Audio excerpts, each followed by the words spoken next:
Selamat datang dalam sesi bacaan buku harian Santa Faustina.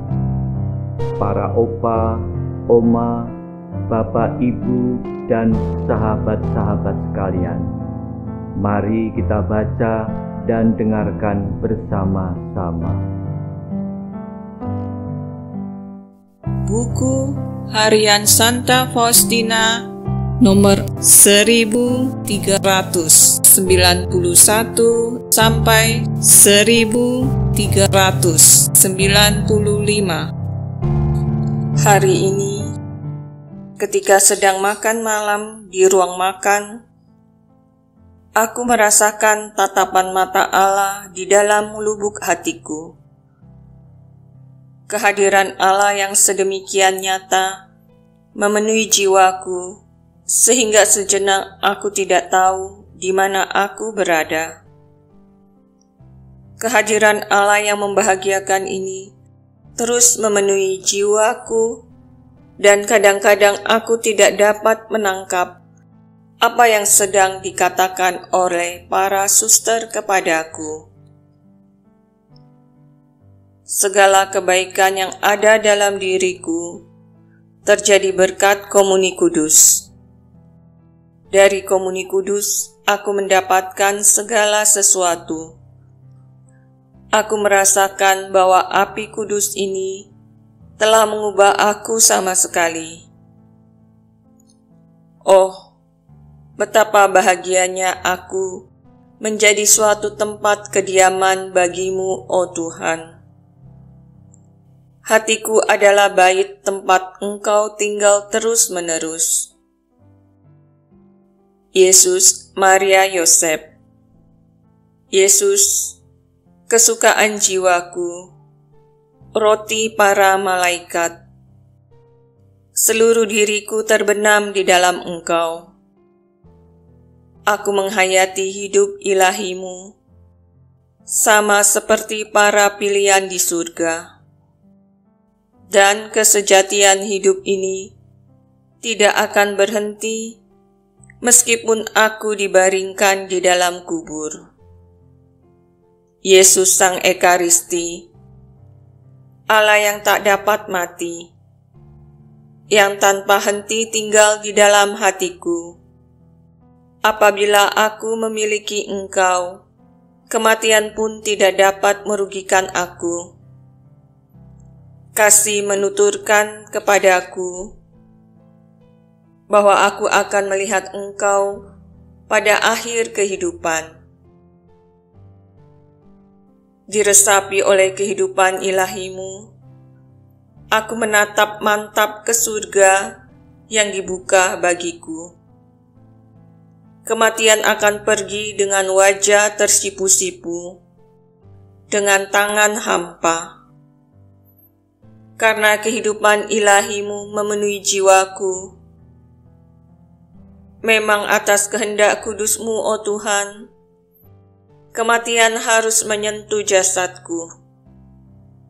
Aku ingin kematian ini datang secepat mungkin, karena lewat dia, aku akan memasuki kehidupan abadi. Yesus Sang Ekaristi, kehidupan jiwaku, Engkau telah mengangkat aku ke alam abadi. Ini terjadi berkat sakratul maut dan kematianmu di tengah siksaan yang keji. 26 November 1937. Rekoleksi bulanan selama 1 hari. Dalam rekoleksi ini, Tuhan telah memberi aku terang untuk mengetahui kehendak-Nya dengan lebih jelas dan untuk menyerahkan diriku seutuhnya kepada kehendak kudus Allah. Terang ini telah menguatkan aku dalam damai yang sangat teduh, yang membuat aku memahami bahwa aku tidak perlu takut terhadap suatu pun selain dosa. Apapun juga yang diberikan Allah kepadaku akan kuterima dengan penyerahan diri mutlak kepada kehendak kudusnya. Dimanapun ia menempatkan aku akan berusaha melaksanakan dengan setia kehendak kudusnya. Aku pun akan memenuhi keinginan-keinginannya sejauh kekuatanku memungkinkan untuk berbuat demikian. Juga kalau kehendak Allah itu akan menjadi sangat berat dan sulit bagiku, seperti halnya kehendak Bapa Surgawi bagi putranya ketika ia berdoa di Taman Getsemani.